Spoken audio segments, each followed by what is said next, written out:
Metal Gear Solid, one of the greatest video game series out there.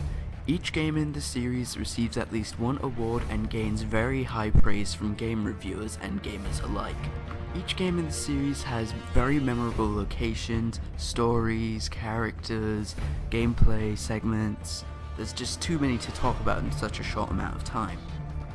And one of the best features is the boss battles because of how creative, innovative, challenging, visually pleasing, or downright fun they are. And as you can probably tell, this is what my countdown will be about. I've seen many Metal Gear boss countdowns on YouTube, however most of the time I disagree with their opinions. So you could say that this countdown will be a bit different to most that you've seen. Now I only have two rules. One is that I have to like the fight in order for it to be on this list. And two, if there's no health bar, then it doesn't count as a boss fight. And one final warning, there are spoilers everywhere, so watch out. And now with that said and done, let's begin this countdown.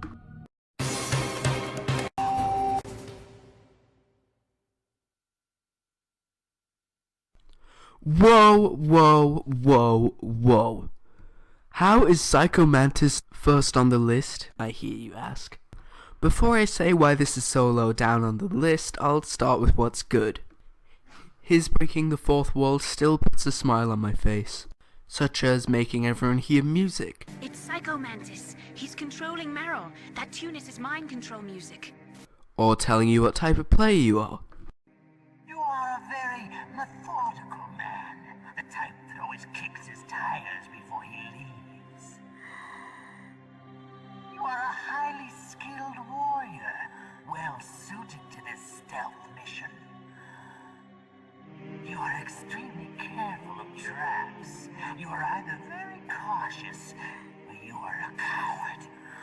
Telling you how many times you've saved. You have not saved often. You are somewhat reckless. Making you think he's changed your TV channel.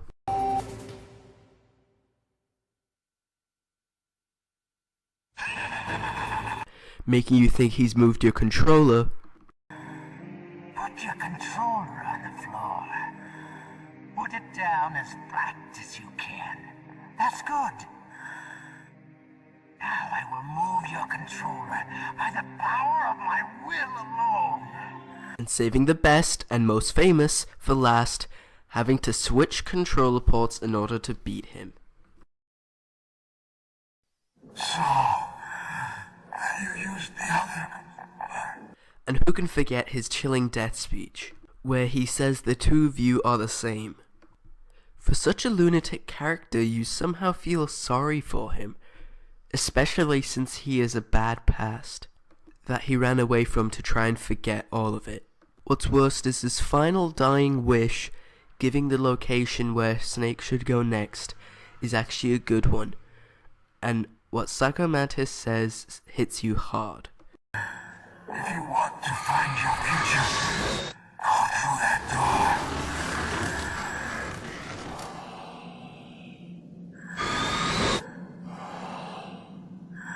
This is the first time I've ever used my power to help someone. It's strange. It feels kind of nice. Psycho Mantis is one of my favourite characters in the Metal Gear series, and his fourth wall breaking and chilling death speech are what make him incredibly memorable. But too bad his boss fight was so boring. Not only is the fight not very fun or very interesting, it's actually annoying. Every time I get to this boss fight, I love seeing the cutscene, but once I get into the actual fight, I suffer through it. If I had the option to, I would actually skip the fight.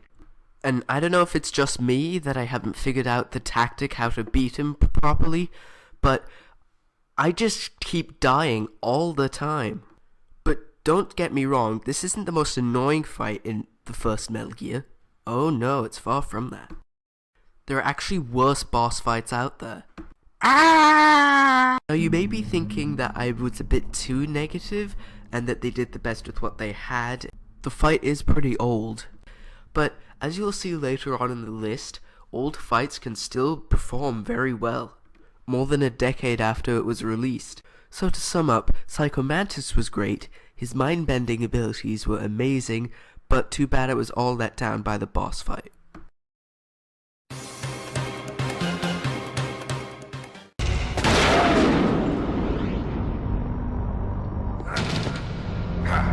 Right. Touch that wire, and the C4 will blow up along with the old man. So you're the one that the boss keeps talking about. And you, Special Operations Foxhound. Revolver Ocelot, the greatest revolver wielder in history. Why do you think it says revolver in his name? Now I'll show you why they call me Revolver. And that he does. He knows better than anyone how to use the revolver to its best effectiveness. This is the greatest handgun ever made. The Colt's Single Action Army. 6 bullets, more than enough to kill anything that moves. He has the ability to make bullets bounce off any surface and almost always hit its target. That's pretty scary if you think about it, but what's even worse is he doesn't tell you he can do it. So you'll be sitting there looking at the screen like an idiot when you realized, oh my god, he can shoot bullets from anywhere. How is he hitting me? I'm on the other side of the room. And if you're not good at dodging, you'll be seeing this screen a lot.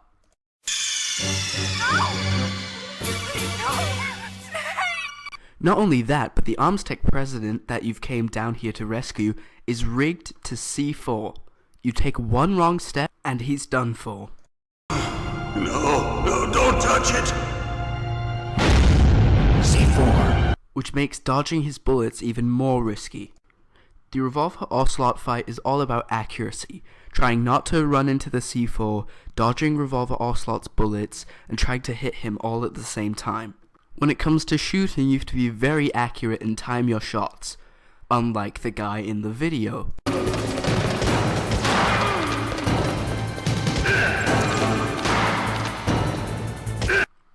No offense. Tension and accuracy aside, the reason it's number 14 on this list is because the fight isn't very long nor that interesting. You chase him, dodge his bullets, shoot him, and then wait for him to reload. Repeat the process a couple times and then you've won. This is the very first boss fight of the game, so you don't know what to expect. Too bad you only fight him once. The two most surprising things that happen not in the fight but in the cutscenes is 1. When Ocelot says, I've been waiting for you, Solid Snake. The surprising thing about this is that no one knows that you're there, and yet he was waiting for you, implying they know more than you originally thought they did.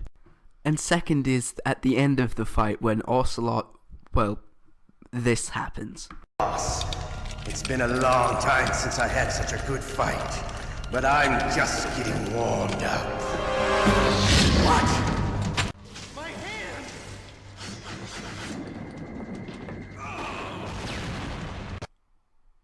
What the hell just happened? Well, you just saw what happened, but what the hell? Anyway, but now you are introduced to a new character, a man wearing a robot suit carrying a sword who you know absolutely nothing about. And don't until a bit later. Oh yeah, and Baker survives the C4 explosion.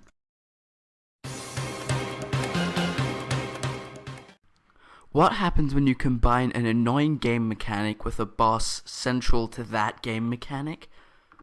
You get the Fury. And what is the annoying game mechanic? Let's talk about that later. Let me start off by saying that the fight against the Fury is a very interesting one.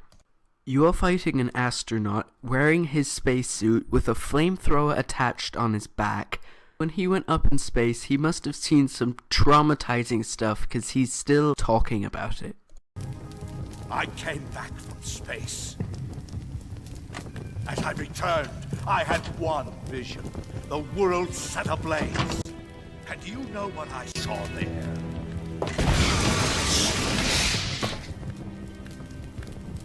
Fury.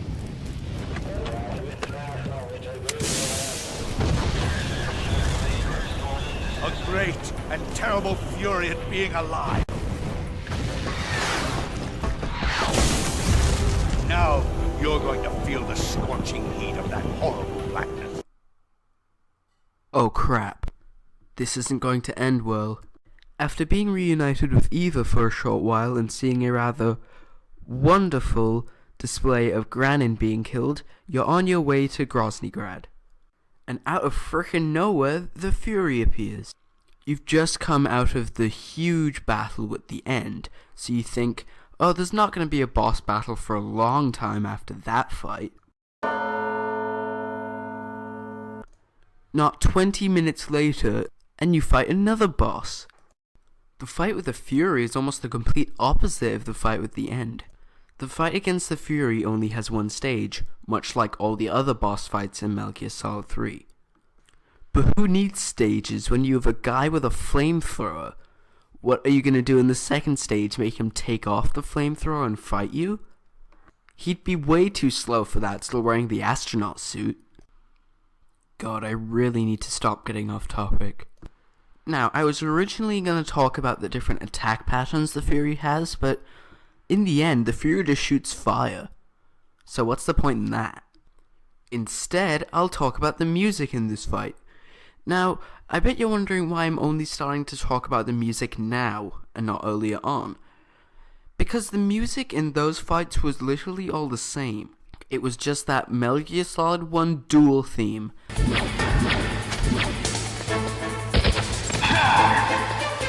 The battle with the Fury actually has its own theme, which is just called the Fury, and somehow very well suited to fighting a guy who's shooting flames everywhere.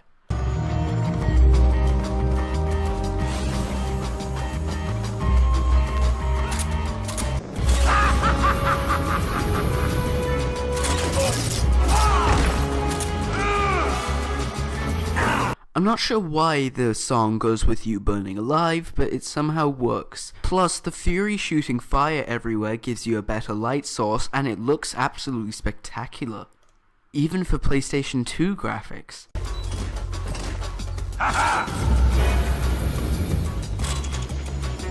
And now, to get down to the point that you've all been wondering, what the annoying game mechanic is.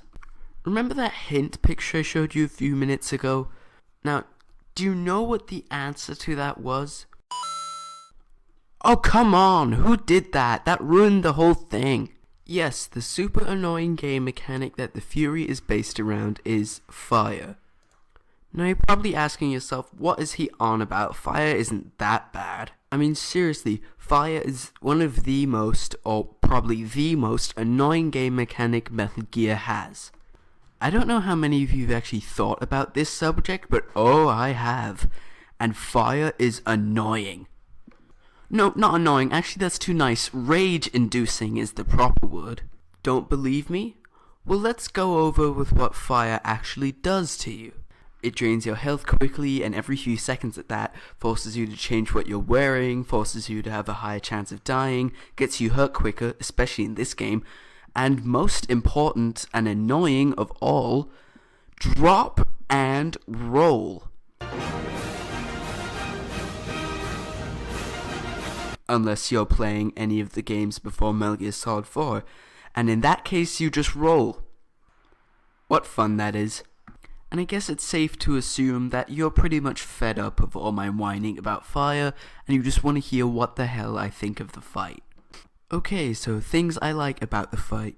Okay, first thing is the lighting. I love fights or levels where you have to use the environment in order to see where you're going, and the fight with the Fury does exactly that. The second point is the area where you are fighting. The concrete crawl space doesn't have many lights around, thus making it darker, and fighting the Fury down there is not the place where you'd expect to have a flamethrower fight.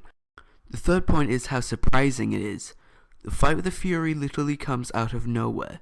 With the end and the pain and the fear, you kind of know that there's going to be a boss fight there. But with the Fury, it's just completely out of nowhere, especially since you've just fought the end. Fourth point is the music. It's very well suited to fighting a flamethrower wielding astronaut. And the final point, number 5, is his death scene. It's very interesting and extremely flashy. All the other bosses that you fought before have exploded every time you kill them, but with the Fury he goes a bit further. He bursts into flames like you would expect him to do, but then he takes off his helmet, sucks in the flames, flies into the roof committing suicide, blows up, and has a few phantom demon faces chase after you and force your exit to be blocked. What the hell? I know now you're probably thinking, how can this fight have 5 positives and be so low down on the list? There must be so many negatives to this fight. But that's the thing, this fight doesn't have that many negatives, but the negatives that it has are hugely annoying, and completely ruin what could have been an amazing fight. But the thing is, this fight only has 2 negatives. One is the fight isn't that fun, because there's not much strategy to it. And the second one, I'm sure you've guessed by now, is fire! That's right, I think fire is so annoying that it's actually this low down on the list. If they could have somehow changed fire's mechanics to make it more fun or give you more of a chance, then this fight would have been way higher, but it's not. And now, just for fun and some originality on my part, every time I'll be doing a countdown and the subject of fire comes up, I will play this clip. Again? Really? It's a little experiment I'm gonna try. I'll see if it works. I've been waiting for you, Snake. Who are you? Neither enemy nor friend. I am back from a world where such words are meaningless. It's Grey Fox. After the brilliant surprise of the Hallway of Death, you meet the Grey Fox cornering Otacon, the guy you are now trying to rescue. Except now, Grey Fox has other things on his mind. Now, Grey Fox wants to have a duel with you, and not your usual duel to the death type deal. No, he just wants to have a duel about skill. And it's a pretty good one at that. The fight against Grey Fox has 4 stages to it. But before those stages even begin, you have to do a bit of thinking.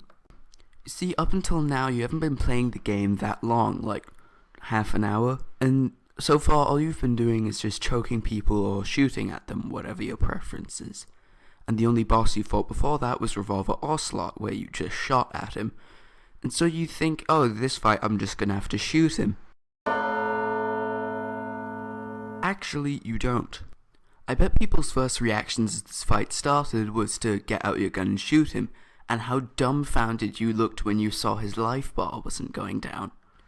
Yes, in the fight against Grey Fox, every shot you shoot at him, he will just block. So, it is a melee-focused fight, which I absolutely love, which is why it's higher on the list than Psycho Mantis was. Once you've figured that out and punch him a few times, then the first stage will begin. But before that, Grey Fox rewards you with a speech for actually using your brain. Now we can fight as warriors, hand to hand. The first stage is a pretty simple one, where you just attack Grey Fox and dodge his attacks that he throws at you. So not all that special. The second stage is where things get interesting.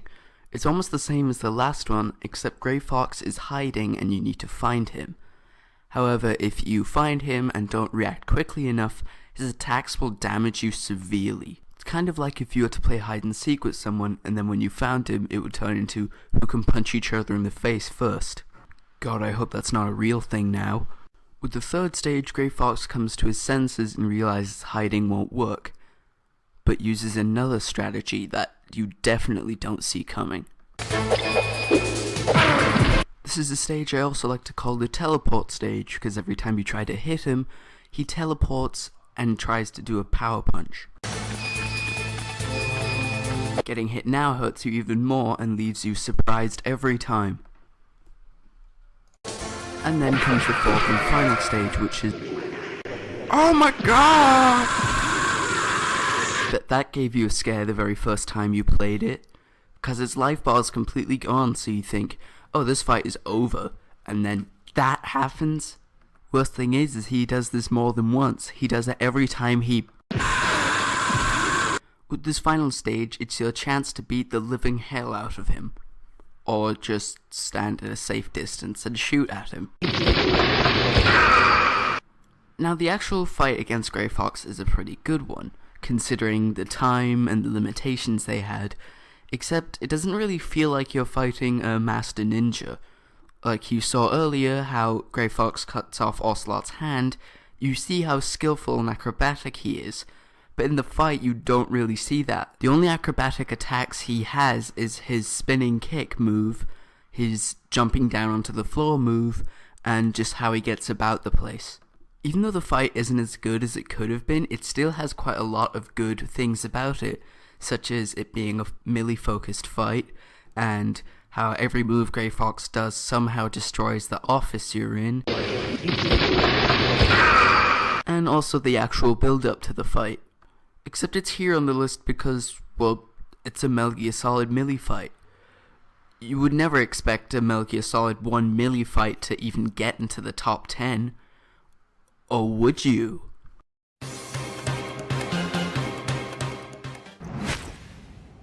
Volgen? That's right, Volgen, the man who tortures you, almost kills Eva, blows up Sokolov's lab, kills Ganon, blows up the Shagohod, blows up Groznygrad, is the reason the boss defected, and is running the entire organization of the game. You have placed bombs in Groznygrad's hangar with your plan being to blow up the Shagohod. However, you are discovered when you are placing the final bomb and are pitted in a fight against Volgen. However, they don't know you've planted the bombs, so you're busy fighting Volgen and need to finish him off quick enough before the whole place gets blown to bits. To make this battle even more tense, you are fighting against one of the main villains of the game, and you know this fight is going to be a tough one. And a tough one it is. Volgen has a huge variety of attacks, which do tons of damage. Most of his attacks are electric based, which make you unable to use your weapons if you're hit by them. So after trying to shoot him for about 10 or 20 seconds, you decide to just go all CQC on him. At least that's what happened with me. You have two ways of going about this fight. One is you can try and shoot him, except that will be a bit tricky, or you can run up to him and CQC grapple him, but that also isn't very easy.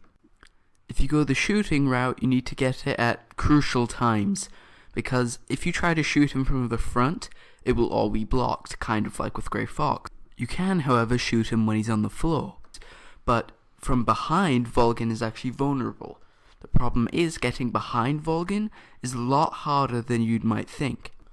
So throwing him down on the floor is actually the easier option. And even though the CQC route is the easier one, that still isn't all that easy. Volgen's large variety of attacks each have a different strategy to dodging them. One of them you have to roll normally, the other one you have to crouch under the bullets. Shooting a string of electricity at you, shooting dual strings, shooting one electric bullet, or shooting bullets all over the place. There's even one attack where he electrocutes the entire floor. Also, ever since he runs on electricity, once he runs out, he has to power himself up again, which is usually your chance to get a hit on him. Also, ever since Ocelot is spectating, he throws in a few funny little remarks. Ocelot, whose side are you on? The fight against Volgen also has its own theme, but it's not on the same level as the Furies.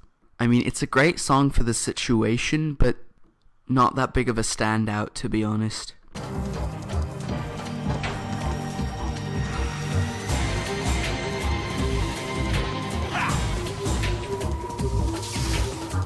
Now, it may sound like that I'm saying too many negative things for it to be up here on the list, but it does have its positives, such as it being a more melee-focused fight, and him having a lot of variety, and there's lots of tension in it because of the time limit, and it having its own theme. So Volgen as a villain was great. No, he was amazing, but the boss fight was good. Not exactly excellent, but a good fight.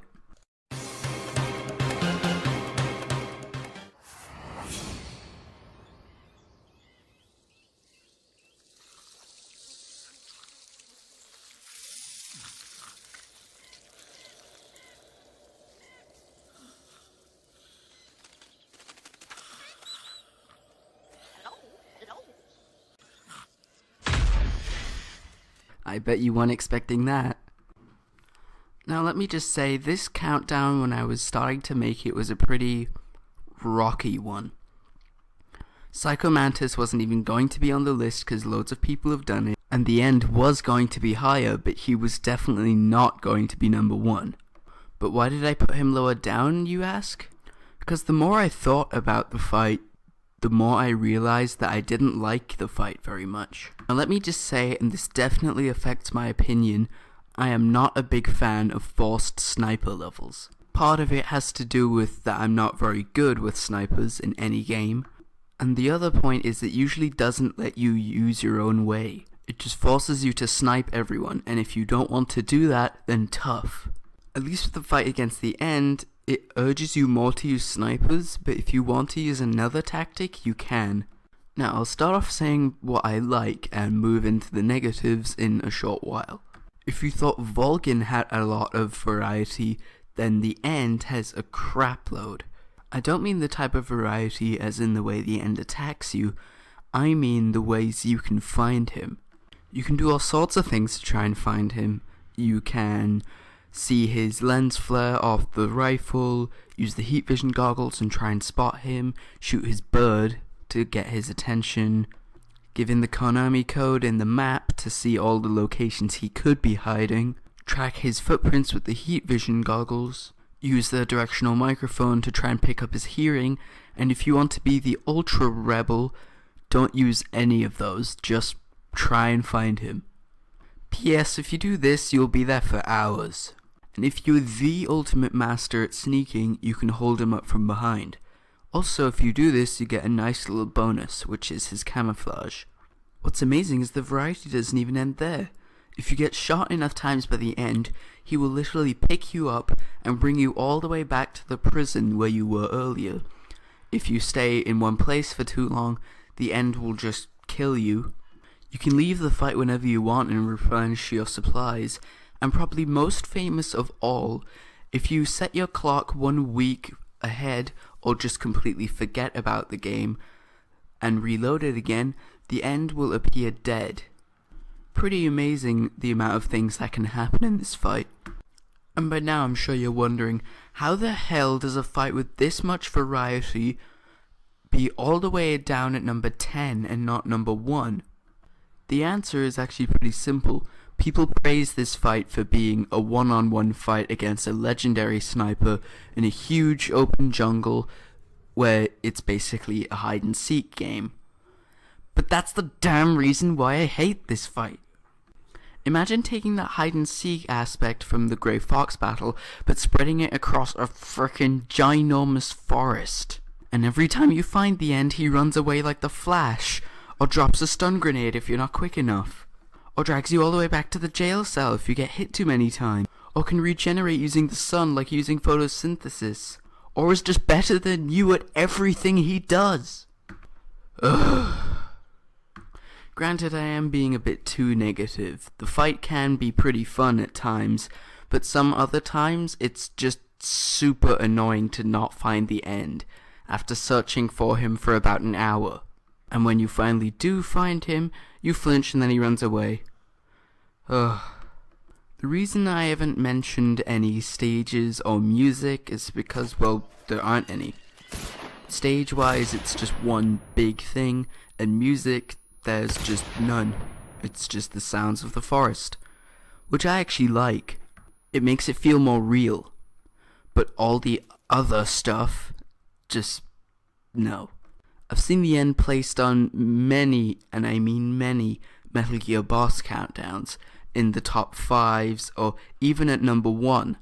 But in my opinion, he's nowhere near top 5, and definitely not number 1. It is a super good fight, but the frustrations of finding the end is what let it down. Oh, and how could I forget to mention that you're told that the end is there. Now, this might seem like a good thing to prepare, but in my opinion, if you wouldn't have known the end was coming, that would have made it a million times better.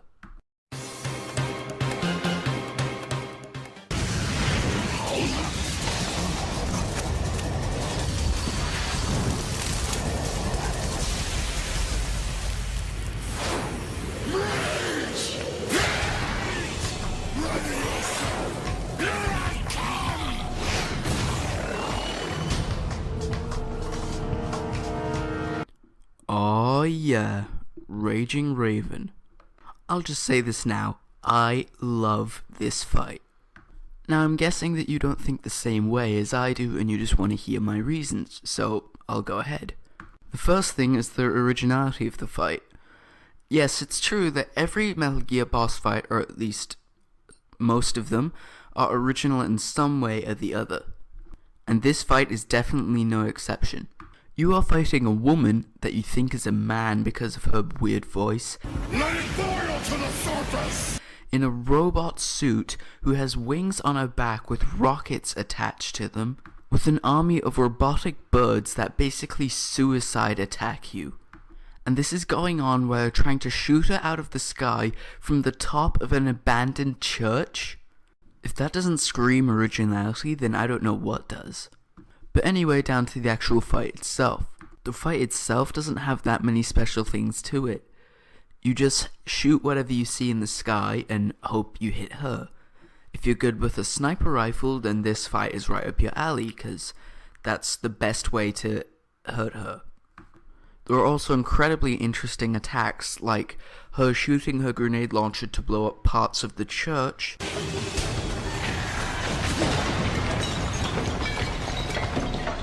flying through holes she's already made to try and hit you, and shoot this super ultra rocket thing that you do not want to be hit by.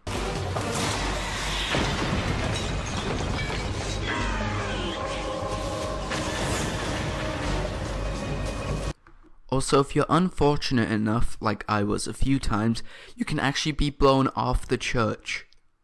The only bad thing about the attacks is there was just an attack missing where Raging Raven could have grabbed you and thrown you up to the roof or something. Because if you had wings, that's one thing you would do. Or I would do, never mind. And the amazing thing is the goodness doesn't even end there. The setting looks amazing. Especially once you're on the top, seeing the vast city with the moonlight sky. It's so peaceful. You could just sit here for hours looking up at the sky, wondering what's happening down in the streets. Even the robots flying by adds to the visual flair. Also, watching the setting getting blown to pieces really shows what Metal Gear Solid 4's engine was capable of. And you can imagine that's what it really would look like if a church was being bombed to hell. And the final good point is something I've discovered, which you could do with every boss fight, but it works best with this one. If you play Calling to the Night on the iPod, and just take in the whole experience, explosions, moonlit sky, church, everything, it is one of the most beautiful things you will ever see.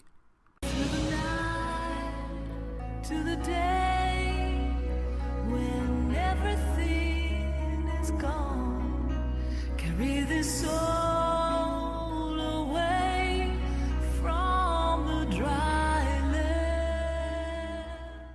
Calling to the night to dream again in the light, waiting for a storm to rise. Feel the isolation fleeting, calling to the night, calling to the night.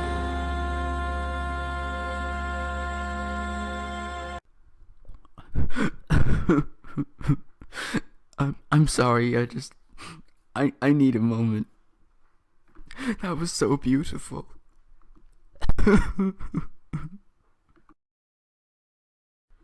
Ugh, I'm back. Now you may say that I'm overreacting a little bit, but you do have to admit, it is pretty nice. Now down to the negatives. To be honest, this fight isn't all that hard. And there's no special strategy to beating her. You don't have to use some special attack from behind, or wait for her to do a certain attack to hit her. You just need to see her and shoot at her, until her life is gone. Which isn't very interesting if you ask me. And the other point I mentioned earlier about the attack patterns. And I guess once again it sounds like I've said too many positives for it to be so low down on the list. But you knew this was going to happen eventually. Almost every Metal Gear boss fight is amazing. Notice how I said almost.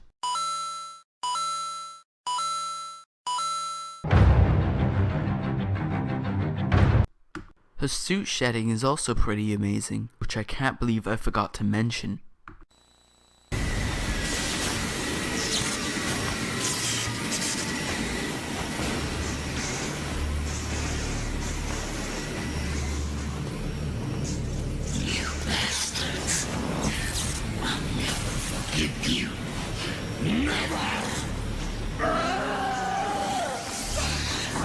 Feel the anger building up inside. Eating away at me.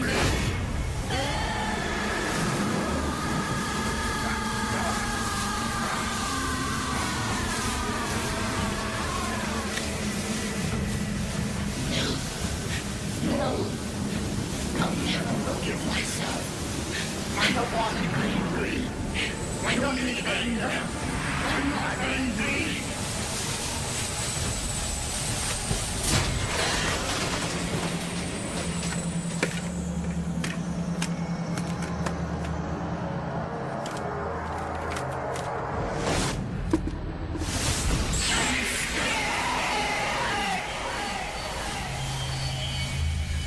Oh god, that was pretty intense. I know it'll make it better.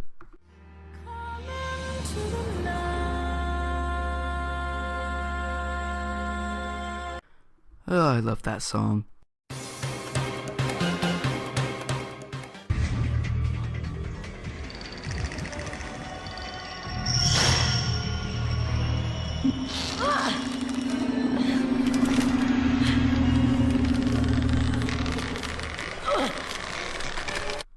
Screaming Mantis. The fight against Screaming Mantis is like if you were to take the original Psycho Mantis fight and make it twice as crazy. The fighting stage is larger, there are more enemies in the stage, there are more attack patterns,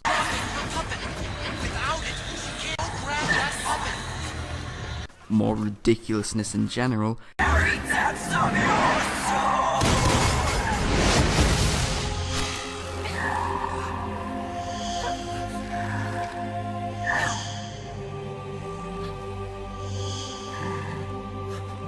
more fourth wall breaking, Psycho Mantis. and especially more arms. Now, aside from this being basically a better Psycho Mantis fight, it uses the things in the original fight as humor. The original fight had the second controller port gimmick. This fight makes a joke about it. That's right. Back then we defeated him by using multiple controller ports to counteract his mind-reading powers. Snake, try using the same tactic again. Plug the controller into controller port 2. It's not gonna work, Roy. Huh? Do you see any controller ports here? Deceiving Mantis is going to take more than simply pushing the PS button to switch controller numbers. But then that means It's impossible. Sorry. I'll be damned. The original had Psycho Mantis read your save data. This one makes a joke about it. I'm stirred by reading your personality. Rather, your past.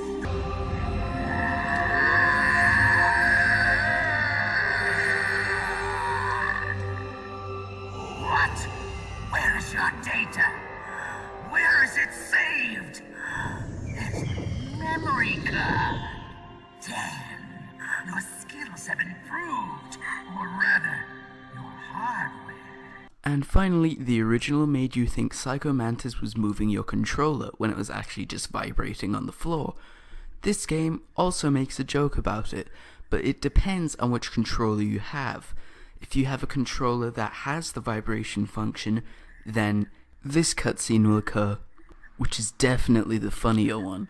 I will alone.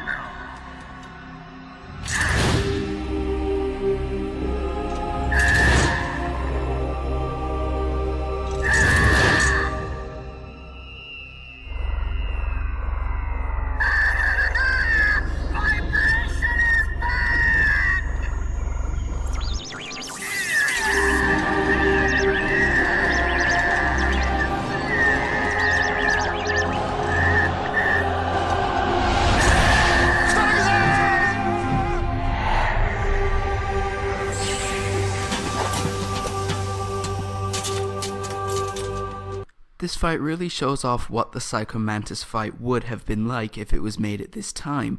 Varied attack patterns, lots going on, and creepy as hell cutscenes. With that sound that everyone loves but gets chills from every time they hear it.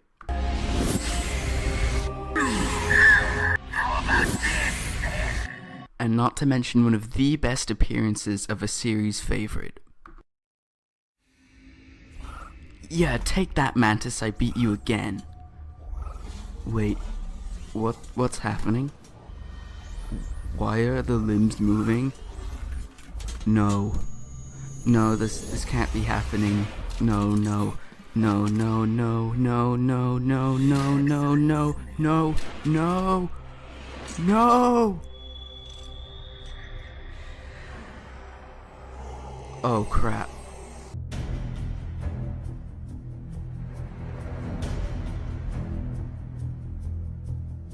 Hello, this is the Green Maniac here, just saying thank you so much for watching this video and hope you guys liked it.